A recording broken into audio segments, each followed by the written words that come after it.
A foreigner in China saw a building that was still brightly lit at 9 p.m. every night. He pointed to the building and asked his friend, "What is that building? It's all lit up every night. Is that a factory?"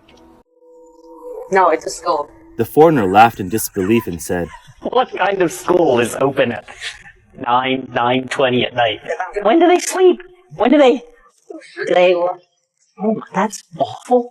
That's crazy." A girl, having just finished her homework in the early morning, started laughing uncontrollably. Her mother, who hadn't slept either, stayed by her side. When her mom asked, "What's wrong?" the girl replied, "I finished my homework." Her laughter soon turned into uncontrollable sobbing. A second-year middle school girl finished her homework at 3 a.m., collapsed onto the floor and kept repeating, "I finished my homework." No other country in the world pushes children to this extent like China does. How much pressure do Chinese kids endure? Just look at their backpacks. At the school gates, children are already hunched over, unable to stand straight under the weight of their bags. Adults often remark, "Back in the day, we didn't have so much to carry in school." I've finished my homework. I've done my own things. Is there a problem if I play now? Is there a problem? I've already finished my own tasks. Is there a problem? Her father said, "Okay, you could play for a bit, but you can't play for too long." I have to sleep by 9 o'clock. Can I even play until midnight? How can I play until midnight? You keep putting all this pressure on me to study well, to grow up and become something. But why haven't you done it yourself? I've already tried my best. This is all I can do. Do you think I've done something wrong or that something isn't good enough? You can say whatever you want. I'll try to improve. But do I even have any free time left? I can't live without freedom. I can't spend all my life studying. Studying needs a balance between work and rest. This girl, who is almost driven insane by the pressure, is truly pitiful. The scariest part is that her parents believe that pushing her this way, forcing her to study like this, is for her own good. My dad has never had a heart-to-heart conversation with me. When he comes back from work, the first thing he says is, "Have you finished your homework?" If I haven't, he'll tell me to hurry up and do it. If I say I finished, he'll ask, "Have you checked it?" If I say yes, he'll say, "Okay, go and keep studying." I feel so much pressure. At school, I'm already learning all day, and when I get home, my dad asks if my homework is done. If I didn't do well on a test, he'd scold me. I really feel a lot of pressure now. Everything I do feels like it has to be restricted. Every time I try to get a perfect score, I never manage to. I don't know why. This tragic little boy only wants to score full marks, believing it's the most important thing. When his parents try to comfort him, telling him that scoring 98 or 96 is still great, the boy insists that only 100 is truly acceptable. But who taught him this mindset? The next boy explains, "Every time I score 99, the first thing you ask is, where did that 1 point go? How did you lose it? Were you careless? You never seem to think I did well. I never feel like you're proud of my performance. The first thing you always ask is what went wrong, whether I was careless. Inside, I just want you to praise me." This little girl, after being scolded by her father for getting one question wrong, ends up crying in frustration. You say this question is simple. For adults like you have learned this before. It seems easy. But you always say we should compare ourselves to our own progress, not to others. You guys are so much older, you've read so many books, and I'm just still a kid in kindergarten. These poor children are already under tremendous pressure at school, and it's even worse when they get home. As one man points out, the situation has reached a critical point. Our country is mass-producing mental illness right now. Just look at the schedule of elementary school students. They wake up at 6 or 7 a.m. and go to bed at midnight. Seriously, I'm going to say something harsh, but look at the schedule in prisons. In prison, they have to wake up at 6 or 7 a.m. They still have to exercise, and they get 2 hours for lunch. At least they get 8 hours of sleep. I'm telling you, if you're a parent, if your kid can't finish their homework, just let it go. You should protect your own children. Why push them to do homework when it's already overwhelming? Your child has already been pushed to the brink. Kids go from elementary to middle school, middle to high school to college, and by the time they graduate from college, they're unemployed. After all the pressure, what's the result? The kid breaks down.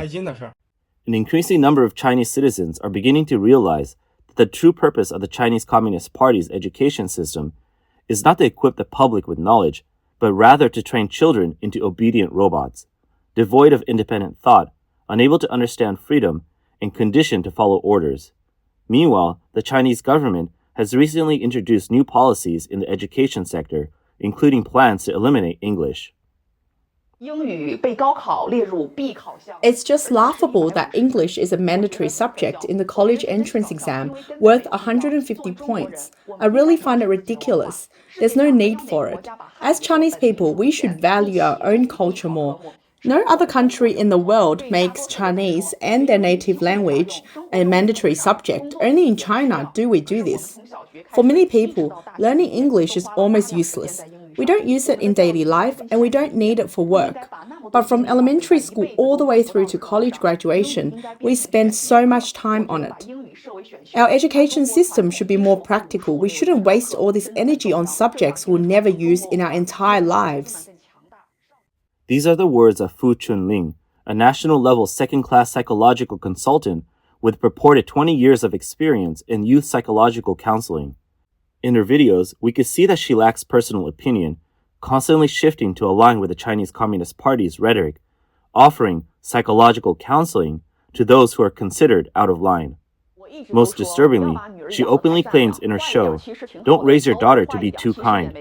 Who then does this psychological consultant mean when she refers to the majority? Is she herself a part of this majority? Let's take a look at what two other individuals have to say. Someone suggested to remove English as a core subject. What are your views? Every time I hear this, it just makes me laugh. If we're going to stick to the policy of reform and opening up, if we're going to continue selling Chinese products around the world, we need to understand global languages. 90% of academic papers are still written in English, and almost all international business contracts are in English. There's no way English can be removed. I do understand why some people suggest this. It's because the way English is taught in school is wrong. 12 years of studying English, 6 years in elementary, 3 years in middle school, and 3 years in high school, and still many can't speak a word. So they ask, what's the use of learning English if we can't even speak it? This is where the idea of removing English from core subjects comes from. I understand the frustration, but the real issue is not with your ability, it's with the teaching methods. And another thing, we have to be careful about people who suggest removing English from exams and education. They might actually be the ones with the most to gain.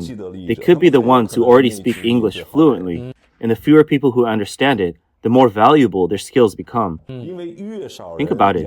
Who learns English? Wealthy people spend more money learning it, and that creates a bigger gap between social classes. Right now, with the ability to learn English at a low cost, it's actually a kind of public benefit. Its power is like universal healthcare. I really can't stand those people who want to cancel English because it's not going to help. The more they cancel it, the happier the wealthy people will be. For regular people like us, life is going to get harder. If they cancel English, our kids would have even less chance to score well on exams and get into top schools. Even if English is cancelled for primary school, middle school, and high school, when you graduate from college, you'll still have 3 options: grad school, studying abroad, or work. Can graduate school cancel English? Research students write papers, attend seminars. None of it can be done without English. Over 85% of global research papers are written in English. If you don't know English, which professor will take you? And for studying abroad, you can't even get in without a TOEFL or IELTS score. Even if you're excellent, foreign universities won't accept you. You might think, I'll just work and avoid English. How naive. Do you know what the highest paying jobs are? Computers, finance. You can't even get close without English. In any decent company, they all require CET 4, CET 6, TOEFL, or IELTS scores. You might avoid English for now, but eventually you won't be able to avoid it. And even if they cancel English, do you think parents can just let their kids play instead of studying? Not at all. The only thing that will happen is that they will make kids do even more maths, physics, and chemistry papers. Whether you're a bad student or a really bad student, not learning English makes no difference. Your kids won't feel any relief, and their future will still be blocked. And you won't save any money either, so what's the point? Ignorance isn't scary. What's scary is purposely supporting a policy that is undermining others for your own personal gain. A real-life experience shared online by Mimi, a Chinese student in Thailand, highlights the challenges some Chinese citizens face when learning languages abroad. Living in Thailand, Mimi decided to enroll in a language class to learn Thai. Her classmates came from various Southeast Asian countries, including India, Pakistan, and Vietnam, along with another Chinese girl who was a bit older than her.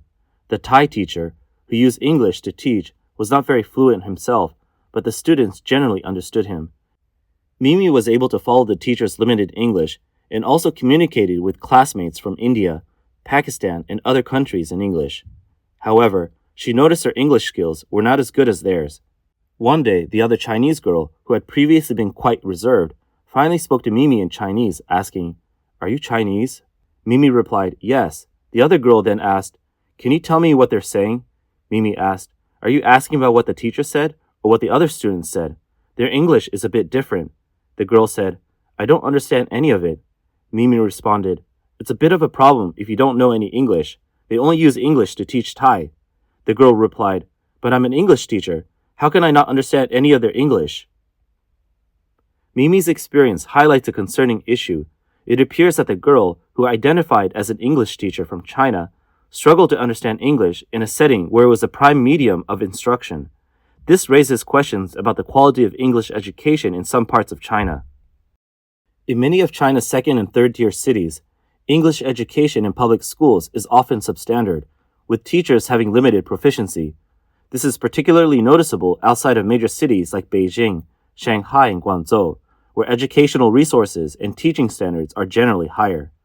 The question remains, what are these teachers being trained to teach? This situation also reflects broader concerns about the Chinese government's approach to education. Critics argue that the Chinese Communist Party has historically not prioritized English language education for the general population, seeing it as unnecessary for most citizens. Instead, the party has focused on creating a workforce that is less likely to challenge the government and more inclined to follow instructions. In fact, the more they know, the more dangerous it becomes for the party. These workers are the majority referred to by the so-called psychological consultant Fu Chunling. Since the 1980s, China's rapid economic development has created a need for professionals who are proficient in English. The government has previously encouraged English education, hiring foreign teachers to teach English in schools. However, there are signs that the Chinese Communist Party is now moving away from this policy, particularly with China's economic downturn and the accelerating economic decoupling between China and the US.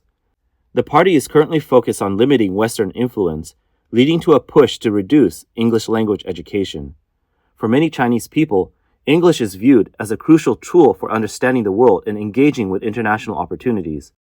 Critics argue that the party's resistance to promoting widespread English education is seen as part of a larger strategy to maintain control, ensuring only a select few, typically those in power, have access to this tool. Like all authoritarian regimes, high-ranking Chinese Communist Party officials send their children to Western countries for education, but this isn't to suggest they desire China to adopt a rule of law society. The goal is for their children to gain insight into Western societies to better handle dealings with Western nations later. The Chinese government still requires individuals fluent in foreign languages.